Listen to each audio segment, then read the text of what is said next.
name is Just Jackson. I'm here with my guest co-host today, Ryan Sills. What's up, Ryan? Glad to have you, man. Appreciate it, man. It's an honor and a pleasure to tell Mercer County like it is. Now let's get down to the business. Yeah, that's what we're going to do here. We tell it like it is. No, this is not the news. This is tell it like it is, and this is what we're about to do. But we're going to talk about some news. First and foremost, a Michigan pharmacist from Walgreens. He was working overnight, and people came in, thugs, armed to the teeth, came and attacked the man. He pulled out a gun in self-defense in what's called a surveillance video. Walgreens rewarded him with a pink slip. He filed a federal lawsuit against Walgreens for wrongful termination. What you think? Think the gun was loaded, or what you think, Ryan? Think he should have been fired for defending himself? Because I don't think he should have been fired for defending himself. He could have died. Absolutely not. I do not think he should have been fired. At the same time, the store, Walgreens, they should have provided some protection for this man. I mean, what did they have? Just some video cameras up in the corner? I mean, was there a bouncer, quote unquote, at the door? Was there somebody posing security there, or was it just him by himself, by his lonesome? I don't know. They should have had a grocery store bouncer or like a rent-a-cop because I mean, I don't know. It depends where you at. Obviously, if he had his own gun, obviously he know there's something wrong. If he's pulling out a gun out on his driver, something's wrong. Something's definitely wrong to carry a gun at Walgreens at your job. And you're a pharmacist with all the medicine and medication. I don't know, Ryan, what you know? Absolutely. They should have been some precaution there for him. There should have been some precaution set up by management. And you're right. That's a good point. He brought his gun with him every day. There was another story in the news about pharmacy that was attacked, and I guess these are turning into cash cows for criminals out there. At the same time, this man knew the responsibility that he had to protect his own life, that we all have. No, he should not have been terminated. He did for himself what the store was not doing for him, and that's protecting him. Yeah, because you got to defend yourself sometimes. People out here are crazy. So, I don't blame him. It must be a bad area, a bad neighborhood if you taking guns to work, especially at Walgreens. I don't know what type of medicine they have, but obviously it's something lethal. In other news, in Illinois, a brother and sister, ages 20 to 23, they're suing their mother for more than $50,000 for emotional distress and from bad mothering. They grew up in a $1.5 million house. I guess they want their mom to pay literally, Ryan, because you think this is fair or foul? Are you kidding me? Is this really a story? Is this how people 20 and 23 years old, respectively, these children reared by their mother in a $1.5 million house? You mean to tell me that was not enough love and not enough care, not enough nurturing, that you have to, on top of that, sue your own parents for $50,000? The figures aren't adding up. Now, I do want to blame the children for doing this, but at the same time, I want to blame that lawyer, all right? You know who you are out there. You took this case just because you wanted publicity. Are you happy now? You're going to tear up a family, tear up a happy home? Well, I guess it's not happy now. And not only that, I mean, if that's the case, there's going to be a lot of people suing their moms and fathers because there's a lot of bad parenting going on out here. And living in a lot less than $1.5 million house. Yes. And I know people, moms went to jail and stuff, and they still love their mom. Still. I mean, I would never, God bless the dead, my mom, I would never sue my mom for anything. Because that's ridiculous and that's crazy. I mean, especially you're rich. See, know what the problem is? Probably when they got birthday cards, they didn't have money in them. So they probably got mad at their mom because there was no money in the birthday cards or anything. And I guess the cake wasn't good enough. So they wanted her to pay because they just want her to pay. I don't know. It's crazy. I don't even know what to explain. I can't even talk about it. It's a case of spoiled kids. If you're not from there, you can't really relate. I can't relate myself, so I understand where you're coming from. These are just spoiled kids out there.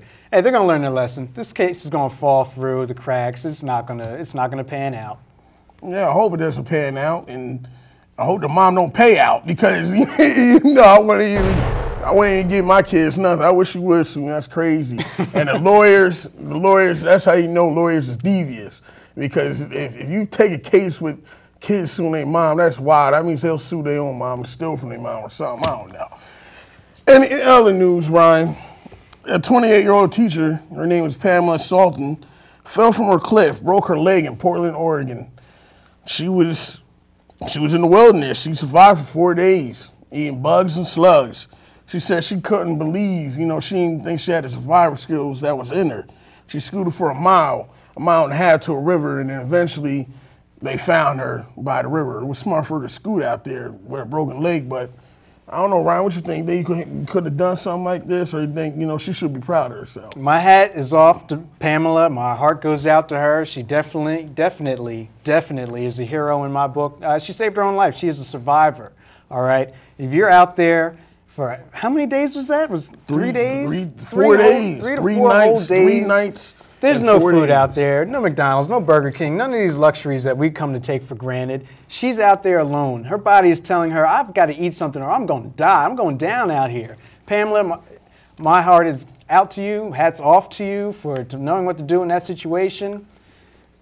She did the right thing, like you said, and my hats are also off to the rescuers who were able to find her in a tough wilderness. I mean, it's dense out there. Yeah, it's see, when the human mind is beautiful, Ryan, and human things is beautiful because, I don't know if you see the movie Saw. I like Saw. Mm-hmm. A lot of people didn't like it, but I understand it's all about survival instincts. I mean, some people got it, some people don't. Some people will just lay there and die, and some people will say, oh no, I'm not today. I gotta do what I gotta do to survive out here, and that's how it is now. Not even dealing with the wilderness, but just dealing in real life. It's all about survival out here. It don't have nothing to do with money or cars or anything. It's about living day by day, surviving. Some people have that survival instincts. Some people go rich and then lose all their money and then jump out windows because they can't handle it or they don't know how to survive out here, and I give my hats off to her, man. She was out there eating bugs, slugs, and rats, and crows and everything. I don't blame her. I don't blame her because I would. If I saw a skunk or a squirrel or a rabbit, I'll kill it and put it in the fire or something and probably skin it alive and use it as a hat. Like Davy Crockett, I'll walk around with the skunk around as a hat. That's what I would do, Ryan. I don't know about you, man. Hey, you're right on point with that. She turned into a little Rambo out there. I mean, there was no force of military guard out chasing her, but she definitely had a life and death struggle going on. And hey, what more can be said? This young woman, thank God she's still alive. Thank God she's still out there today. Yeah, God bless your heart. God bless her heart. Way to survive. I know your kids and family's proud of you. Well, this is the best one right here, ladies and gentlemen. This is the real news heartbreaker right here. Y'all gonna flip when y'all hear this. In Plymouth, England, a 46-year-old man, father of 3, his name is Mark Bradford. He attacked a teen boy over a Call of Duty game. Black Ops. Becoming unhinged. I guess, Ryan, he became unhinged after his character was gunned down. The boy was only 13 years old. He called him a name after the internet because they got microphones so people talk to you after they kill you. And a microphone, he said he knew the boy. He went to the boy's house, stormed and kicked down the door and started choking the boy with his bare hands. What's wrong with the world today? What's going on? This is a growing I don't problem. understand this one. This is terrible. This is a growing problem, and this is just another thing that's coming out of the internet. We have a lot of good things that are coming with the internet, but there's also the online bullying. These people that think with a little bit of anonymity, they can do whatever they want online, and that's just not the case, as we can see here. Now, we do have the black and white facts that were in the story, but what we don't know are the intangibles. How much did this young child egg on the 40-something-year-old man to the point where he stalked him out, found where he was to do bodily harm? And also, a point that you brought up earlier, where are the parents in all this? That's the parent that needs to be sued. Dad, you just let this 46-year-old come in here and choke me. What's going on, Pop? Yeah, and the thing is, don't get me wrong, I play Call of Duty. I love Call of Duty. I play it. Some people, if you hear on the internet, hear the microphone, some people do say some crazy stuff and some racist and a lot of nasty stuff to people on there. I mean, don't get me wrong.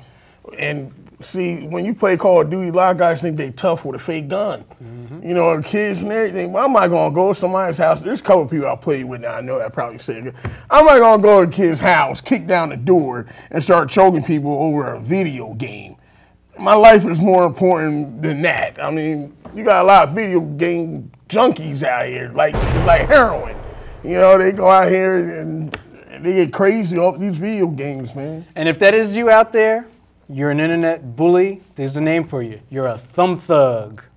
Yeah, and I tell you one thing, if I was the parents, man, boy, first of all, when he came to my house, he wouldn't even got that close. I don't know how he got that close, but he deserves some type of punishment for doing something like that. He shouldn't play video games no more. Ban him. Get him away from video games. The guy is crazy. I know the kids was looking at him like, Dad, you're a psycho. Anyway, let's get into sports. Gotta get into sports. You already know where I'm going on this. Yeah. The Eagles. What happened to them? The dream team. The great. Eagles the great. They look like Eagles the not. I mean, come on, man. The Eagles played 49ers. They lost 24-23. But Vic had a good game. He threw for 416 yards, 75 rushing yards, and 2 touchdowns, and an interception. What more do you want? What more do you want? He's the whole team. What more do you want? Jackson had 6 receiving for 171 yards. But they don't want to pay him. Vic had 8 carries to McCoy's 9 carries for 18 yards. That's not good, Ryan. That's not good. You know, Smith had 2 touchdowns, and Gore ran on y'all for 127 and a touchdown. Andy Reid, what's going on? Okay, you can say y'all. It is my team. Yes, I'm an Eagle fan. You ain't. But let me tell you, this offseason, everybody was all enamored over these big free agency picks that they had. But you know what? They had some big old holes on defense that are becoming enormously apparent now. No linebackers, weak young safeties. I mean, these are things that a professional NFL coach should read before the season. No pun intended, but definitely he should be reading his team a little better than he is. So I've got a big pun for you, Andy Reid. Read my lips some new tactics. How about that? Yeah, and Ryan, I couldn't agree with you more. He needs to be fired. Andy Reid needs to be gone. Get him out of here. Get him out of there. It's about time. Y'all Philly fans kill me when y'all talk about Andy Reid. He's been here for 13, 14 years. He never won y'all nothing. Let him go. Fire the whole coaching staff. They all need to be gone. And Ryan, another thing is too, what I don't understand is, how you going to have offensive line coach as a defense coordinator? How? I don't understand that one. He looks confused. If they're related, I would call it nepotism, but I have no explanation for it. At least if you're going to bring him over, make him a linebackers coach, not that whole shebang. I'm telling you, man, this is how you get Andy Reid out of here. Before I go to the next topic, make some soul food and have it a plate in his face. And get him to come over and be like, come here, Andy, come here, I got some food for you, come here. And put him in a dark cave somewhere. Let him eat something, go in the corner or something. Andy, he got to go. Next, we can talk about the Jets and the Ravens. The Jets lose against the Ravens 34-17. Mark Sanchez, he had like 4 fumbles. They had a total of 6 turnovers altogether, Ryan. Ray Rice had a clinic on him. He had 130 all-purpose yards. Ricky Williams, he's looking decent. He had a couple 46 rushing yards on him. Do the not yets have what it takes? The not yets. I like your terminology there. Well, let me tell you something. When Mark Sanchez came in the league, he was coddled. He was babied. They didn't let him pass that much. They had steady reins on Mark Sanchez. So now that the reins are coming off, we're finding out that Mark is learning. He's just a regular quarterback, hiding behind a great defense. Now, this defense wasn't really on show last night, giving up 34 points. Well, they got killed. Ed Reed's a monster, and that whole Baltimore defense are monsters. And what we're looking at with the turnovers for Sanchez is just immaturity, but he's going to grow out of it. The Jets are still going to be a good team, and they have time. It's a long season. Yeah, you're right. It is a long season. I'm tired of sitting Rex Ryan always talking about they're going to win this and they're going to win that. They're going to win the Super Bowl. We're going to do this. Rex, you're not going to do nothing. You're not going to do any of that because your run game is staggered. Mark Sanchez, he really doesn't have too many people besides, Holmes. I like Holmes. He's good. Plesko might not pan out. I mean, what's he going to go to? I like Keller, though. I do like Keller. I don't know what's going on. I don't know if it's the play calling or what it is. It just look like they just look phony to me. A lot of these teams, too, are starting to believe too much of themselves. They're reading their own press clippings. What they need to do is get back to the humble football for that come out the locker room at the halftime, no matter how much you're up, and it's 0-0. You got to have that mentality the whole game, that you have to fight for everything you get. In case in point with the Eagles and the Jets, these teams with big accolades, they don't deserve them. They need to really earn their keep. Yeah, you're right. You got to pay like you weigh, man. And Jets are more or less than meets the eye. I ain't going to say more than meets the eye, more or less than meets the eye. They look good, they talk good, but they get exposed, man, especially that defense. They really got exposed against Flacco and Baltimore. But you know what? That tough besides Ray Rice. Baltimore is for real. Baltimore is for real. It looks like they're putting it together. Flacco is coming of age like we thought Sanchez would, but he hasn't yet. Looks like we're over our time on this one. Yeah, well, so it's the Jets. Next, we got the Giants and the Arizona Cardinals. Giants, man, they look good. Giants won a close one from behind. They won 31-27 against the Cardinals. Eli had 327 passing yards, 2 touchdowns. I hate to say it, but the Giants did look good, and yet another comeback win, twice in as many weeks. I really thought Arizona had it. I flipped over, saw this game, saw the conclusion, and Kevin Cobb, ex-Eagles, looking good. He was, tossing it around to Larry Fitzgerald. Larry was beasting on these defensive backs like normal, but when it came down to it, Beanie Wells beasting everybody wasn't enough because they had to continue their drives, and they weren't. They weren't running as much as I think they needed to in the fourth quarter. They still tried to throw the ball, and really what did them in was a rough pass from Kevin Cobb. Funny play here, the refs called him as giving himself up, but really, he fumbled. This was a fumble on this play. Officiating's another whole week we can get into, but that also cost Arizona the game. His knee was down. But I like Nix, Hakeem Nix. I like him. 10 receiving yards, 162 yards for a touchdown. And I don't mean to talk about it, getting off the top of the Giants, but the Redskins won too. And that division's looking kind of competitive. See, the Eagles is in the basement. But the Giants, man, the Giants is making noise. I'm surprised. I like how you added that in, the basement dwellers, but that's temporary, momentary. Yes, Washington is at the top of their division. Rex Grossman had comments before the season started saying that's where the team would be, and looks like he's coming to fruition. They've exercised the ghost of Donovan McNabb, and Rex is really taking the town by storm. Yeah, I can't believe Rex Grossman. Who would have thought? That's like winning Mega Millions. And you put Rex Grossman as quarterback.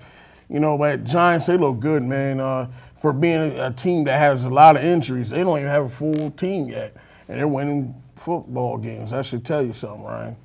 Should really tell you something. But big topic next, we talking about Major League Baseball playoffs.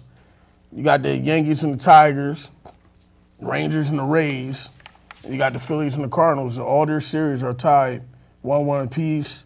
The Brewers, they winning their series 2-0 with the Diamondbacks. Who wins and why, Ryan? Who you got? You got the Yankees or the Tigers, Rangers or the Rays, Phillies or the Cardinals, or Brewers and Diamondbacks? Let me know. All right. Tell me how it is. I'm going to tell you like it is, all right? I'm going to start with the home team.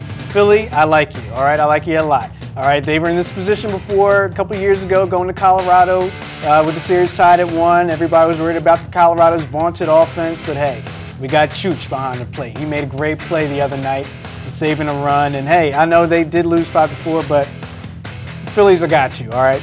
Yankees and Tigers, who you got? I got the Tigers. I think the Tigers might upset the Yankees. I hate to say that, but they might. Big things happening for the Rangers and the Rays. I like the Rangers, man. I think Philly gonna knock them off, beat the Cardinals. Philly's gonna knock off the Cardinals, and the Brewers, they look good. I don't think no team want to see them right Brewers, they can't hang with royalty. Prince Fielder is, I hate to use the term over, but he's a beast, a man beast, a man child. He'll slap that ball around. And don't forget about Braun, man. Them Brewers got bats, but the Yankees better start doing something, man. You pay all them guys all that money. There's no way they should be losing against the Tigers or tied with the Tigers. They might pull it out, though. But they got Verlander pitching, and, Tigers are sticking with them, man. As long as they can keep up. They won 5, the Tigers won 5-3. They squeezed out one. But Yankees, come on, man. What's up, man? The fans are looking kind of scarce. I thought the Yankees would come here and clean clean up, but. And with these 5-game series, there's no time to lollygag. You got to hit it from the door. Yeah. Can't afford to concede any losses. You got to make it happen. Got to make it happen. Yankees fans, got to make it happen. Philly fans, too, you got to make it happen. Don't sleep on the Cardinals. Our next segment, we got Caught Out There, Caught on Tape, one of our favorite segments. And today we have something very special for people. We have a high school football game. People, these kids, man, I don't know what's wrong with the kids these days. A high school football team brawl with 10 students from each team getting suspended, Ryan. What's going on? What's up? All right, well, coaching staff, parental chaperones. I mean, I see some people running out in the field, but teams do have to police themselves. I see a few coaches running out, but not as many as should be. And I see everybody fighting, the mom, the kids, the coaches, the coordinators, the refs. I mean, it's one big brawl. This is ridiculous. This is unbelievable, man. I mean, everybody out there, even the police, like they out there fighting with them kids. And they're waiting until the end of the game. I mean, this looked like the piece it up segment of the game, that everything was all over, happiness, and it must have been one rogue statement that just led to this melee. Man, it's a shame, man. These kids, look at it. Look, they hot. Well, you can't even get them apart. I mean, they all should be suspended, at least for one game. I say the whole team, the coaches, everybody. Because that's a bad example that you're leading for kids, man. And that's just bad, period. Bad for the sport, bad for the school, bad all around. I mean, come on, man. Y'all playing sports. It's not that serious. And to the losing team, you left too much out there on the field. Because if you could fight, scrap like that after the game, you should have came with it during the game. Yeah, maybe you'd won. Yeah, and maybe that might have been the problem. They have enough fight in them, so they wait till after the game to jump on people from behind and stuff like that. Do a Mayweather. No, I'm just joking. I'm just joking. Hitting it with your hands now. No, I'm joking.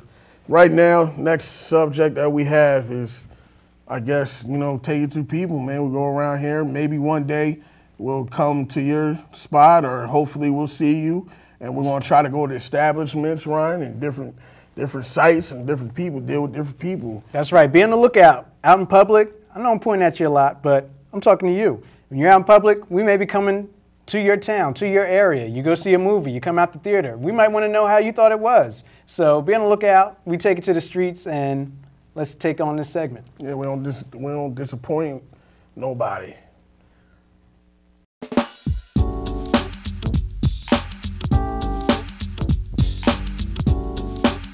What's going on? This is Just Jackson. I'm here at Tell It Like It Is. I'm here with... My name is Eric Klimsak. My name is Matthew Stewart. My name's Peter. Where's Casey Anthony? To be honest, I really haven't kept up with it. Who? What's going to be better when it comes out in the fall? Battlefield or Call of Duty? Oh man, that's like an impossible question to answer. I'm going to want to play both, but right now, I'm going to have to go with Call of Duty.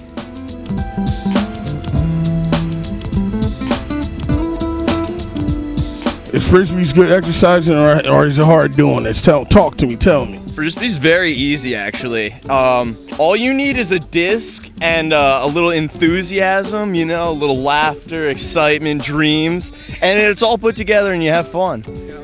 If there's one thing that tickles my fancy, it's definitely Frisbee. All right.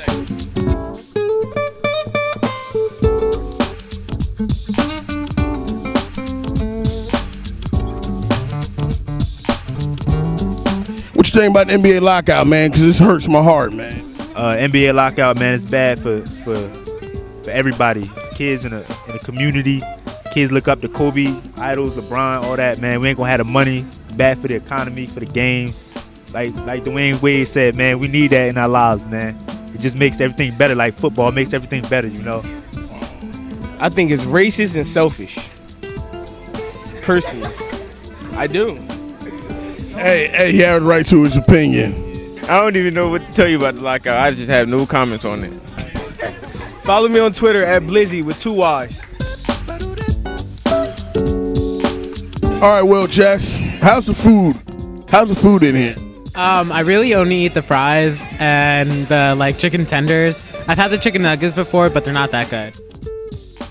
Yeah, fries is probably the best thing, and some of the hot food's not that good. Let me ask you a question, fellas.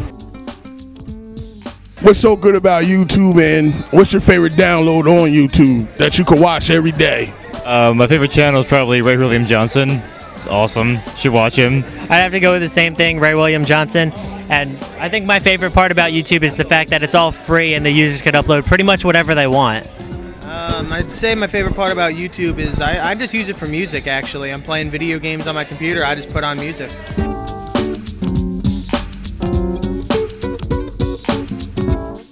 It's Shaquille Lawfully, and when it's a lovely piece. I know it might not be finished yet, but it's a lovely piece. Talk about it, Shaquille. Actually, what I've been doing is I've been just making all different kinds of coils, and I just came up with different ideas.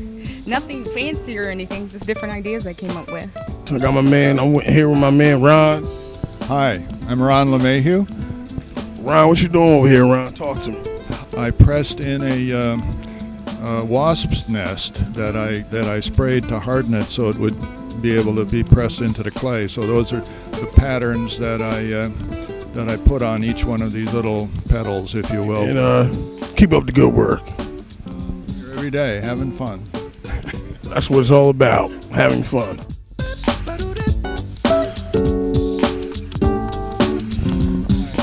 Yeah, we here behind the grill. My man back here working hard. What's the top selling thing in here? Today would have to be our Asian chicken sandwich. It's marinated chicken breast with peppers and onions and teriyaki glaze. I just want to tell you, you're doing a good job. I'm proud of you, and I hope to see you on Top Chef one day. I appreciate that.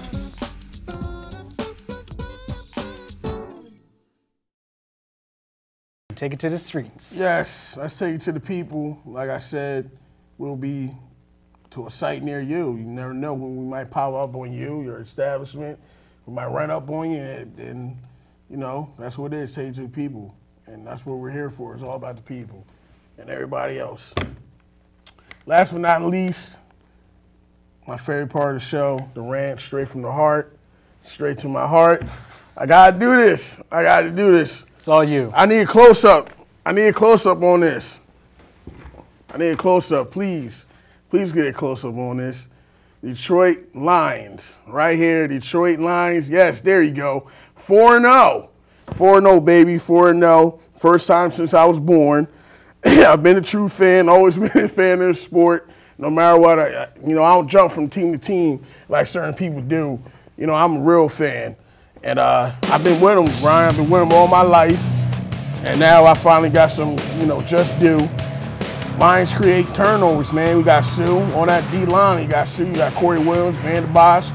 We only got Nick Fairley yet. And when he comes back, just think about what's going to happen. We got linebackers, Tolucci, Levy, and Carpenter, man. They come to play every day. We got Big Megatron, Cal Johnson, the best wide receiver in the league right now. I don't care what anybody say. Detroit Lions, 4-0, Ryan. All right, Detroit's having a good year, but what I want to know is when it comes draft time, are y'all going to know what to do? Y'all not used to being in that room and picking any other but first. I mean, yeah, Detroit's having a great season. All jokes aside, they had a great win against one of my rivals. Yeah, the Cowboys. I was happy to see that. I was rooting for it. Look at Tony Uh-oh. He don't know what's going on. Tony Uh-oh is right. Tony Uh-oh. True to form. Oh, you Dallas fans out there. He chokes. He chokes like he out here smoking cigarettes all day. He chokes. And you know what? I am impressed to see Detroit do it on the road in Dallas. Dallas is still hungry for wins. There's a competitive NFC East this year. And yes, I am impressed by the Lions, but I need to see it all season. We've been here before, haven't we? No, we haven't. That's what I'm talking about. And you know what? No, we haven't, because Matt Stafford's finally healthy. Cal Johnson fell in. Well, he didn't look healthy right there. I mean, I touched that. But he's finally healthy. As long as they stay healthy, we can make it. We can playoff bound. We want to beat Green Bay. Yeah, it's interesting you mentioned Stafford being healthy. I'd watch how I laid that jersey around. The shoulder looked like it had a little tear in it. Yeah, because, Stafford was never healthy. But now he's finally healthy, and I get to finally wear this jersey. And, well, actually, I've been wearing a jersey. I just want to show it to everybody, Detroit Lions. I'm a real fan. Detroit Lions, don't let me down. We'll see what you're wearing in December. We'll see what you got on. You're probably going to wear some fatigue jersey. I want to wear Andy Reid jersey for in December. I'm sitting with Andy Reid at the Thanksgiving table eating all types of food and grapes and stuff like All his that. leftovers, huh? Nah, I don't do leftovers. But thanks everybody, Mercer County. Watch it, tell it like it is. You know, our show Tuesdays and Wednesdays, air at 8 o'clock. Come back on at 10. Play all week. You can look at us on Facebook, YouTube. Tell it like it is. I'm here, your host Jeff Jackson, my man, guest host Ryan Sills. Hope to do it again. It's been a pleasure, Mercer County. I'll see you soon. And we're here with Max. Max, take it away for us.